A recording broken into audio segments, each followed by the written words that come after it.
Good evening, everyone. Coming to you live from Santa Fe, New Mexico. I'm Scott Harrison, Artistic Director of Ironweed Productions, and I want to welcome you to our 15th episode of Talking Theater Live. For those of you joining us for the first time, Talking Theater Live is a series of conversations, live conversations between myself and Santa Fe theater artists, sharing stories of their experiences in the theater and the unique paths that led them to creating theater in Santa Fe. I'm very honored to have as my guest this evening Santa Fe actor, director, writer, dramaturg, and teacher Kate Chavez. Hi. Kate is a founding member of Up and Down Theater Company, which we'll talk about here more shortly, and is also on the faculty. Hi Meredith, we got people joining in.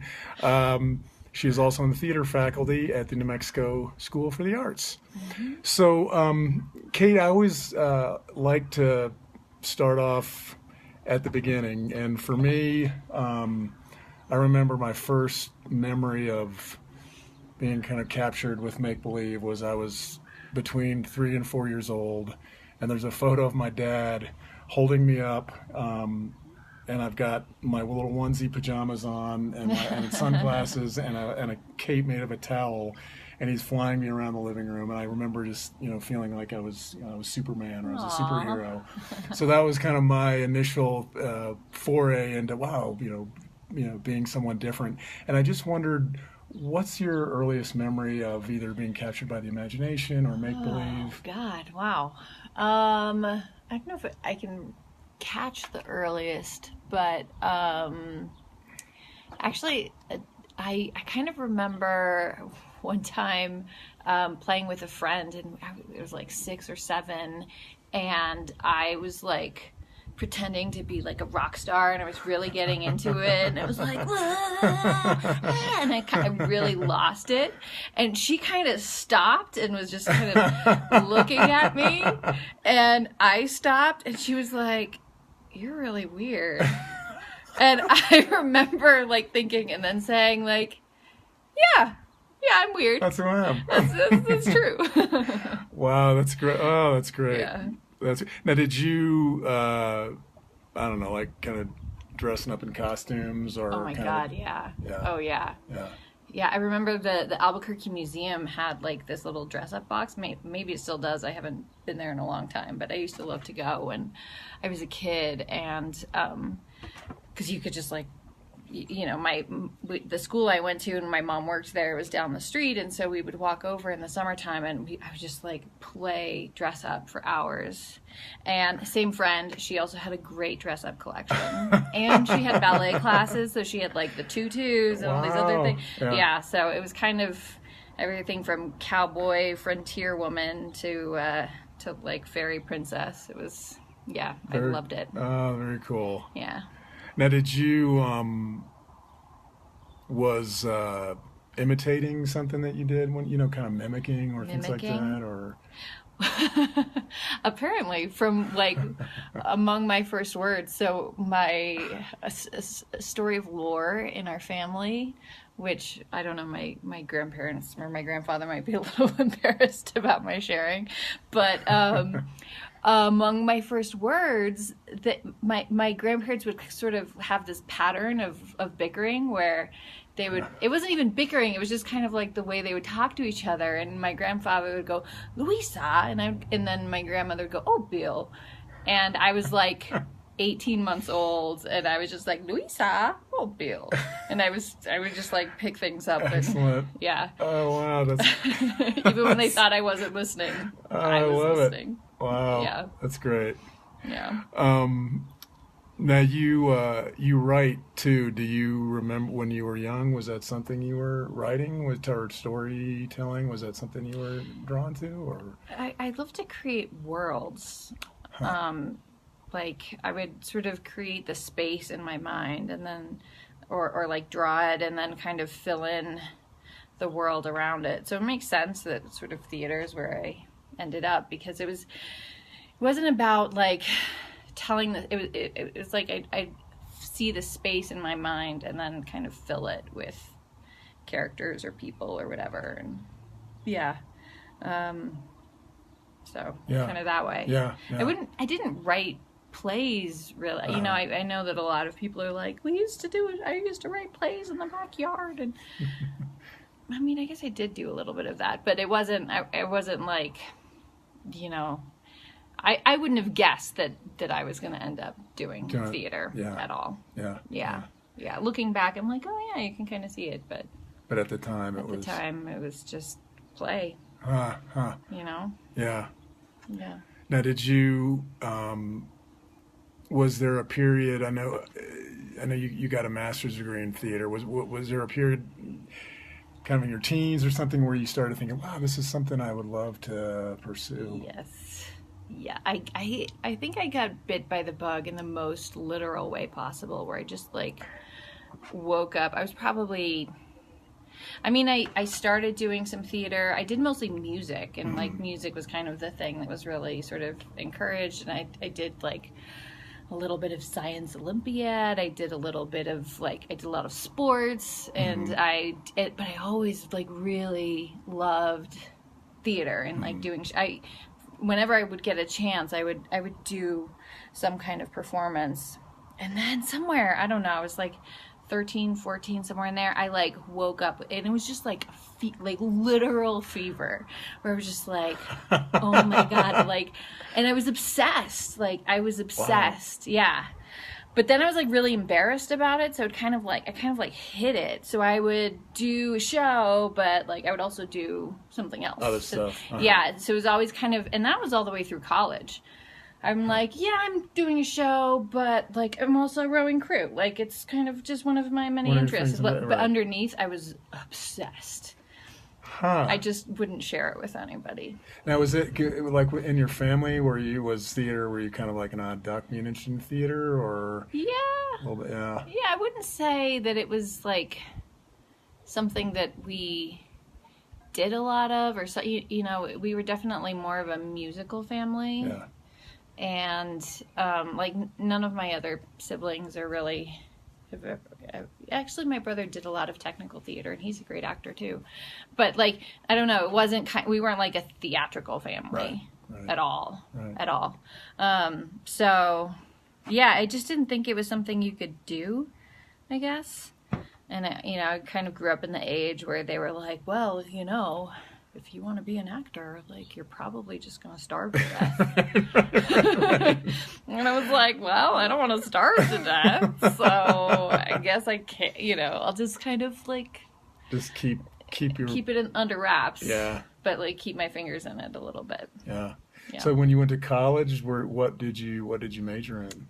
I majored in American Civilization, which is code for where I went to school, you could study anything you wanted, which was why I went there, because it was amazing. There wasn't any core requirements. You could do, and you could shop for classes. And I was famous among my friend group for taking, for the first 2 weeks, you could take as many classes as you want. So I would take like 20 classes and just be in class from like 8 to 5 every day. And just like take class. And then I would like pick the ones that were the most interesting. And that was like how I did my education. And then I got to the end of my sophomore year and I needed to declare a major. And I was like, oh, because I hadn't taken a single class in the same department.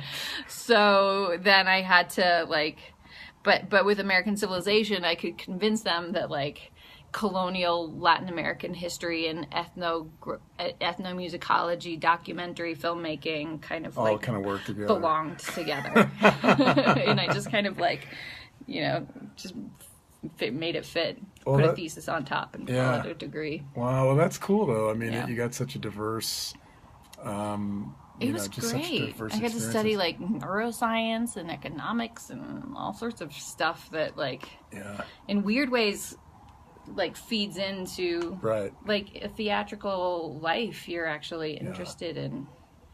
So like the play you just did, I mean, you were talking about string theory and alternate universes and all that stuff, and like you gotta learn about it if you're gonna portray it. Right. Yeah, that's interesting. Yeah, I know. I was a psychology major in school, and anyway, it's obviously that's been very useful. Very useful. Yeah. That's cool. Well, I was curious. I know you went to undergrad at Brown, and then you got your MA in theater at Brown, and then you spent 5 years in Madrid, Spain, working with Yes. different theater artists. So what was that experience Yeah. like, and how did that come about? So my master's was 2 years, and I won a scholarship to study street theater, Fura dels Baus, this Catalan theater company, and just street theater in general in Madrid, in the years in between my two, the 2 years of my master's. And while I was there, I saw this little ad for corporeal mime, and which I hadn't heard of, and it was like, come explore the body in space. And I was like, well, I write about the body in space all the time, and I think about the body in space, but everything that I was doing felt so intellectual that I was like, yes, that would be great to spend some time actually just putting my body in space, Right. and thinking about it from a physical standpoint rather than a mental, intellectual, emotional standpoint. And it ended up being these two, Stephanie and Stefan, this married couple who just finished, or who trained with, damn it, I wish I could remember his name. Basically this other school of physical theater that was kind of in opposition to Lecoq, but corporeal mime. And these artists had come from all over the world to study with these two people and do this workshop, and I was just like, okay, this is cool. And so there's this artistic director of a dance/theater company who just relocated from San Francisco to Madrid, who was trying to get them to move to Madrid to join the company. And they said, we're not leaving Barcelona, but you should meet this girl. You'd probably really like her. So I met the artistic director, and by the end of the conversation, we decided that we needed to work together. And so I moved to Madrid to work with this specific theater company, and then I ended up doing a lot of other projects and writing for newspapers and teaching public speaking in English, and cobbling together a life. Wow. Yeah. Now, how did that? I mean, I'm sure it did in a lot of ways, but are there kind of some main ways that experience in Madrid kind of brought you in new directions from where you'd been before, and the kind of directions that you kind of stayed with since? Yeah, for sure. The company that I went to work with was they did dance and theater. And I think the biggest way was that I'd spent so much time studying, and I was kind of en route for a PhD, but decided I can't just go right into a PhD without actually spending some time in the world. Yeah. And my second day, the director was kind of having a fight with one of the actresses, and he was like, you know what, I'm gonna go, you're directing, and he's like, you take over rehearsal, I gotta go. Wow. And so I'm directing a show in Spanish with these professional actors who I've never worked with before, with this completely, I'd been working on the script with him from the States before I moved. Yeah. So I knew the script well because I was helping to write it, but all of a sudden it's these actors are looking at me, and I'm like, what do we do now? Yeah. I still had jet lag, and I'm directing this show, and it was going up at this part of this big festival, and so that was actually the biggest gift of all, because it was trial by fire, and I was like, well, here we go. And I just had no choice but to dive in and do it. Right. And even though I was terrified, and then having that experience and realizing, I do have something to say, and I do have things to contribute, and that sort of thing. So that was kind of the biggest thing, was I could just do this. Yeah. So then I ended up doing a lot of projects with a lot of different people that were, that I wouldn't have probably had the guts to do otherwise. Yeah. So that was probably the biggest. What kind of, from that first directing experience, what was was there kind of a seminal thing that you learned from that particular it's more like kind of diving in. psychological than anything, which is like, I always thought there was like this big mystery. And it's not that there isn't mystery in creating art, but I always felt like it was for other people, you know? Yeah. And I feel like a lot of people feel that way.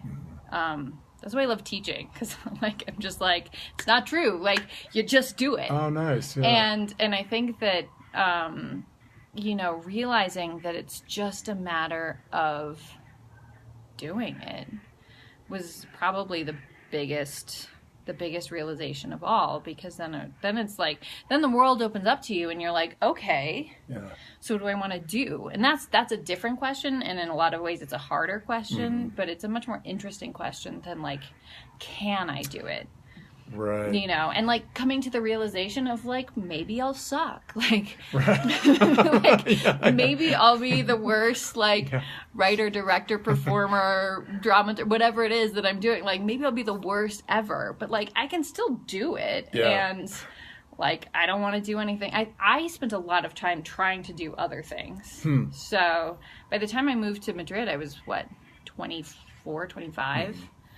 So like, other people, like the kids that I teach now at NMSA, they're like 13 and they're like, yeah, I know my thing, you know.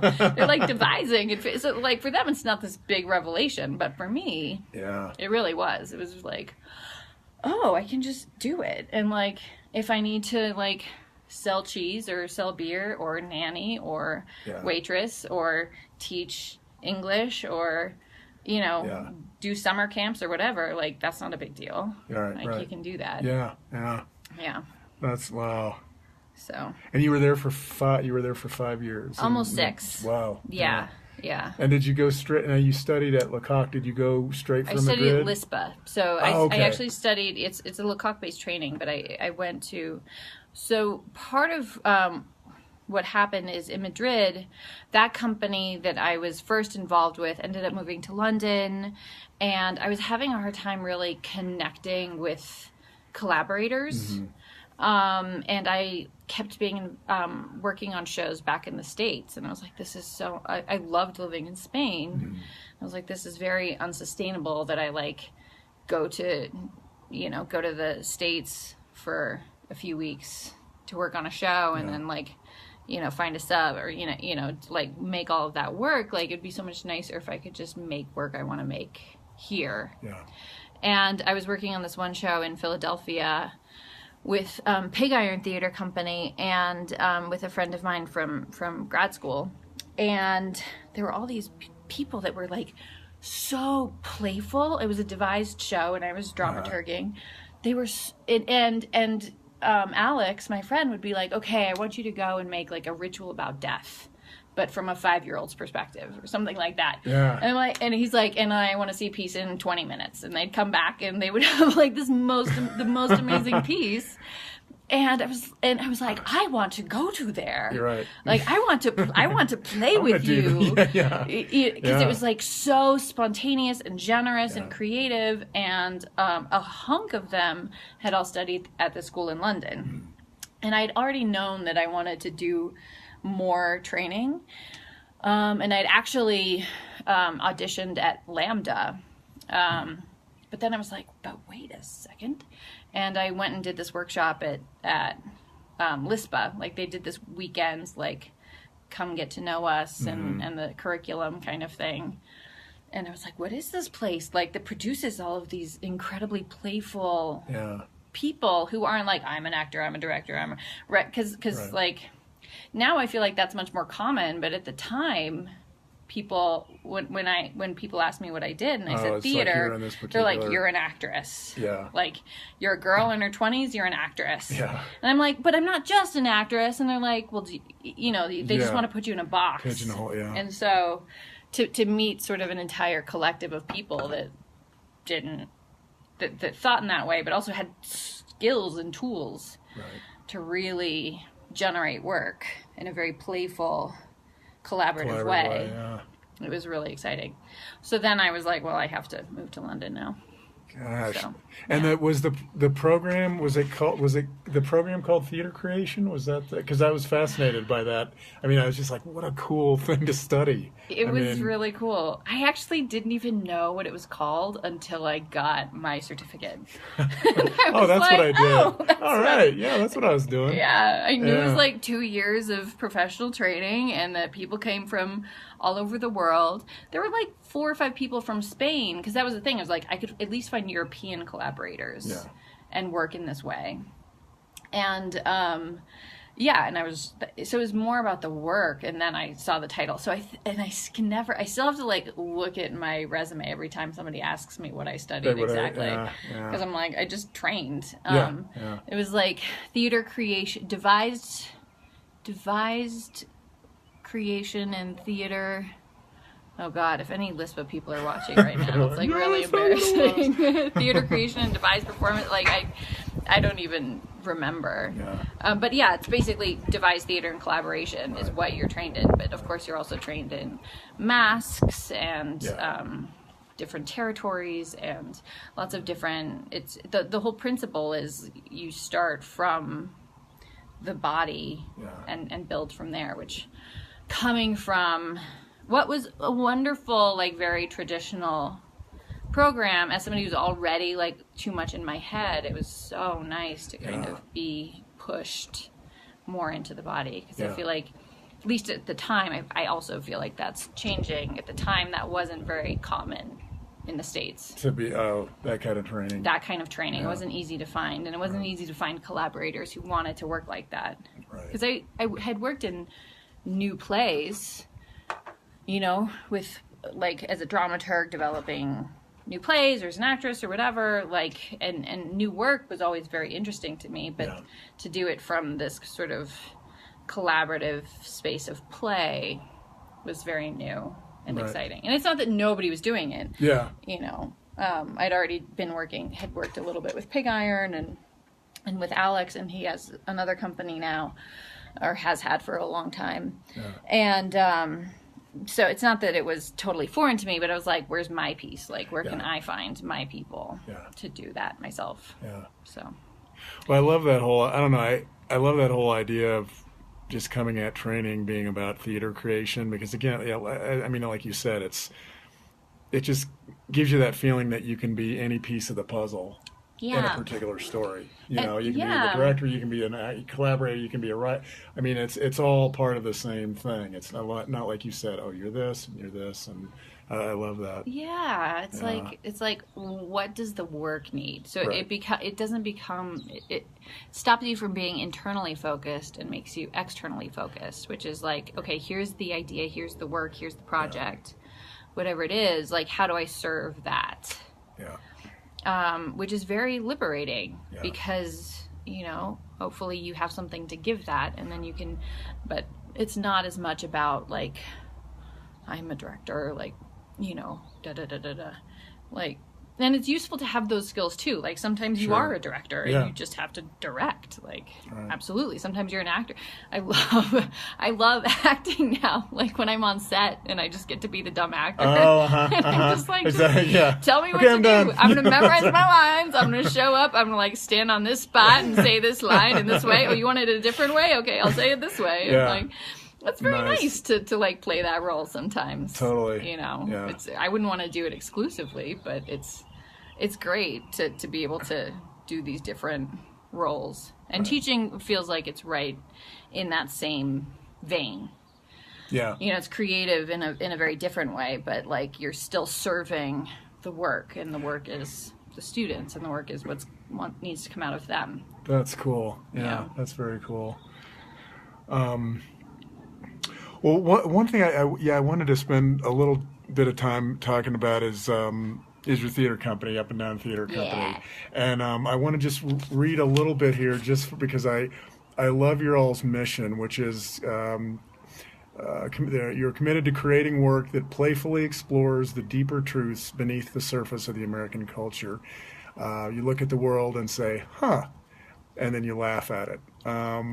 And I have not seen you all perform live, but I have seen several of your videos. And I actually want to say, if any of you all have not seen Up and Down Theater, either, upanddowntheater.com, it's all spelled out, and then theater with an R-E, right?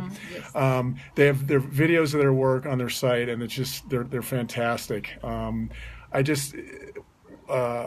What I love about them, I mean, they combine so many different elements. I mean, and as we've been talking, I can see that, the satire, musical comedy, sketch comedy,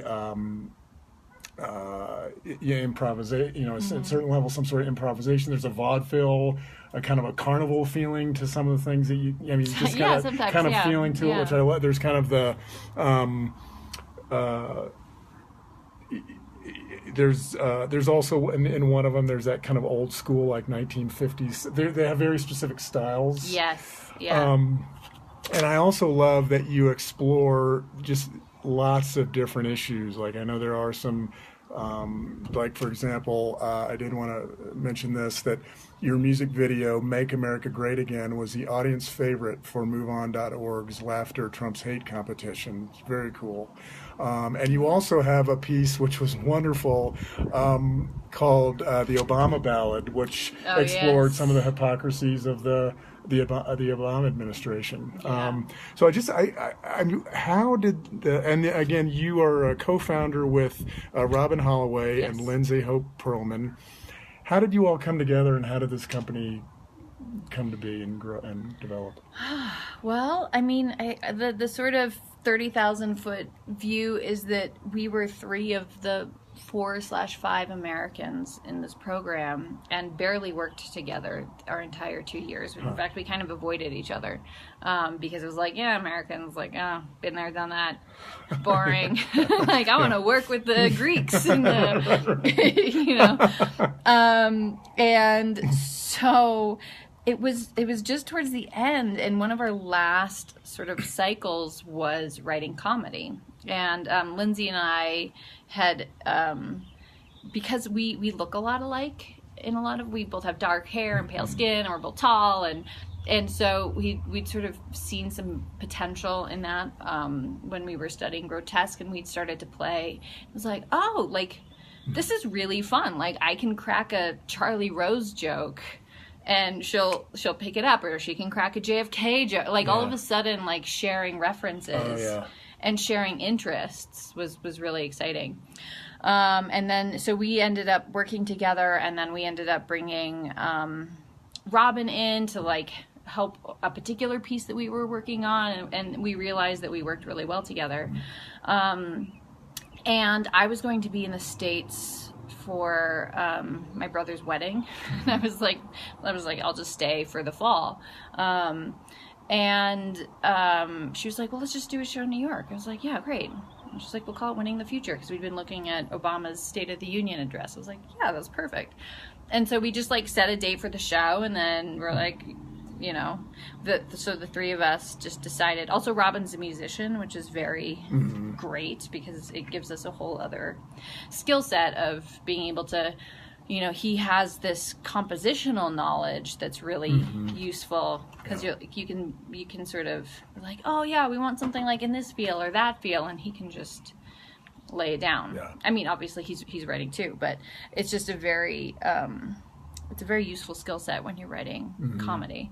So yeah, we just, like, gave ourselves 20 days to write a show. And we came to Santa Fe, and Robin's parents, like, have a house here because they live here, but they weren't in the house at the time. So we just kind of like an invasive species just, like, invaded his parents' house. And I was still technically based in Spain, and Robin was still technically based in London, and Lindsay was based in New York, and we all came to Santa Fe, which was funny because I'm from New Mexico, and I was like, well, that's weird that we're ending up back in New Mexico. And holed up, and we called it Theater Spa, and we just kind of, like, got together and wrote a show, and we've been writing one ever since. Now, did the ideas come to you all kind of, how do the ideas, kind of the seeds for the ideas come to you all? Do you all kind of get together, pitch there? How does that It's kind work? of, it depends on the thing, and it's evolved over time. We've gotten much more in the habit of just writing. That sort of seems to be where our work wants to go. At the beginning, we did a lot more like just hours and hours of improvisation in the public library. Actually, we would like go to the community room in the public library and just like play and see what we found. And a number of sketches came out of that. For songwriting, it's much more about like, okay, what do we want to say? And then you have kind of an idea behind. Right now, we're actually working on a new piece about Robert Mueller. Interesting. And it's kind of like, what's out, like, you know, we look at the world and it's like, and we're like, okay, right now it's a little overwhelming, but you know, there are specific issues, and it sort of depends. Like Hank Paulson had given the speech at Lindsay's graduation. She was like, I need to write a piece about Hank Paulson. And it turned into this great piece about, or a song. There was the Ballad of Hank Paulson but it's really about the bailout. Where we're like, well, what's going on with quantitative easing? And that became Big Fat Daddy. Or, you know, it kind of comes up in conversation or watching the news or just kind of things that are pissing us off or making us laugh. And then, yeah, it's that ineffable process of like figuring out what it wants to be. Yeah, yeah. And the form is very important, you know. Right. So like Make America Great Again, it was the whole idea behind that was, I mean, there's an emotional reason why that resonates with people, which is like, you do think about like, like the good old days when like neighbors were friends, and you know, when you could like play in the street and without your kids being kidnapped, you know, worried about your kids being kidnapped, or you know, when but also when like blacks didn't have any civil rights, or you know, or any minorities for that matter, or women, now that we're talking about it, you know. So the sort of and so it had to be, of course, like in the style of that era. Yeah. That sort of feel good, right? Like the 50s kind of jingle, commercial-ish. Yeah. What I loved about that one too is it started out in that way of looking at the kind of the romantic, sentimental things of that time, and then gradually seeps in. Oh yes, there were all those other elements. Yeah. When did the video production element come in? Because the videos are so sharply, crisply done. I mean, it's just, when did that enter into the equation? Pretty early on. We did the Ballad of Hank Paulson was our first video. Robin's brother Bliss, shout out to Bliss Holloway, is an amazing cinematographer and DP, and we were just like, hey, can you help us make a video? And he is so good that he could help us sort of with no budget. We just because Lindsay still lives in New York and we live here, and it's really hard for us to get together and spend time. So and to like do a long run of a show. So very early on, it was like a video is something that we can just be like, hey, here's our work, where we don't all have to be in the same place. When somebody asks, what do you do? Like, this is what we do.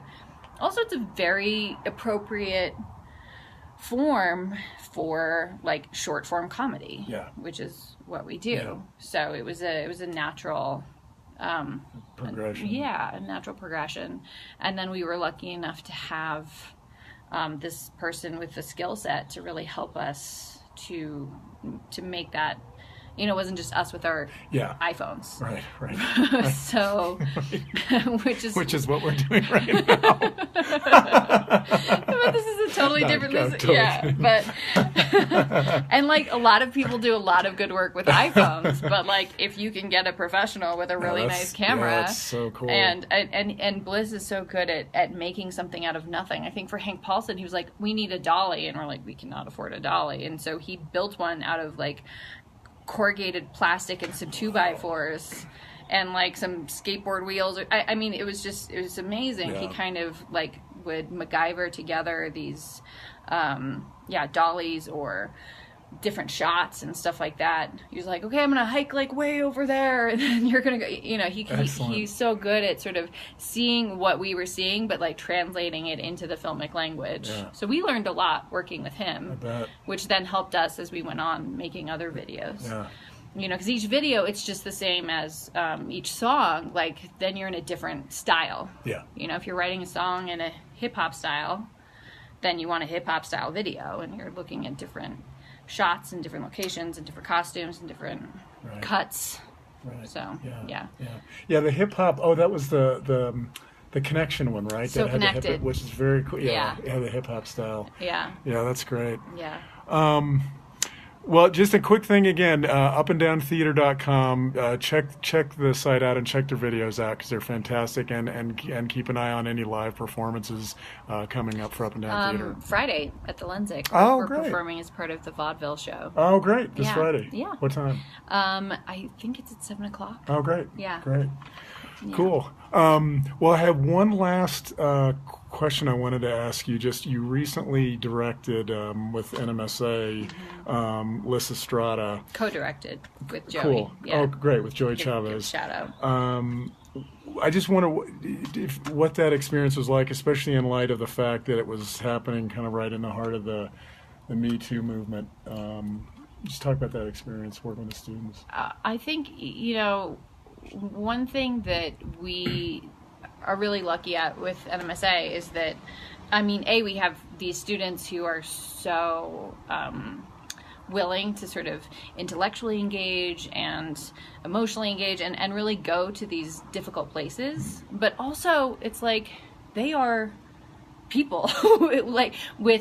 I think a lot of times in high school, and it was a scary proposition for sure, because the play is all about like women denying men sex in order to gain like women's rights, basically, and then the war, the Peloponnesian War, the whole thing. Really, they can speak about it even more articulately than I can, which is what's really cool. Yeah. It's like that's what art is for. This play is over 2,000 years old, and it's a difficult play, and it's difficult in that the language is difficult. It's difficult in that the references are difficult, and it's difficult in that the themes are difficult. Yeah. They talk about rape. They talk about domestic violence, and so the experience was like just engaging with art in this way of like, this has been going on for a long time. B, it's going on right now, and there's no reason to like art is a way to really look at that and grapple with that. Your experience in the Crucible, I think, is probably very similar, and that there are pieces out there that sort of continue to speak to historical moments that unfortunately Are still recur. Yep. that we cycle back to. Yeah. And what was so great about Lysistrata is that it's a comedy, so you're still taking that the Me Too and all of that, but you're also kind of just turning it a little bit so that it's not so like, I think a lot of times, and this is a lot of what Up and Down work is about too, like getting people to laugh and getting people to just kind of lighten up a little also creates space for different kinds of conversations. And that was definitely our experience in Lysistrata, and it's also our experience with Up and Down. Like part of our favorite part of performing live is going to the bar afterwards and talking to people. Oh, nice. Because inevitably you just end up in these really wonderful conversations, and it doesn't matter where or when we perform. Like inevitably you start talking about the death of capitalism, or any number of things. And it feels like it's a good way to engage with the world. Yeah, right. Does that answer your question? Totally. Yeah, it's wonderful. Well, Kate, thanks so much for Thank this you. interview. Thank you for this time. Yeah, it's been really fascinating. It's really fun to talk to you. Yeah, really fascinating. Yeah. And thank you all very much for joining us. And just a quick tag here: we post all of our videos on our Ironweed Facebook page. So please like us and follow us on Facebook. And theatersantafe.org has also been kind enough to post our videos on their website on their community page. So that's theatersantafe.org. Thank you all again for joining us. Kate, thanks again. Thank you. Good night. It was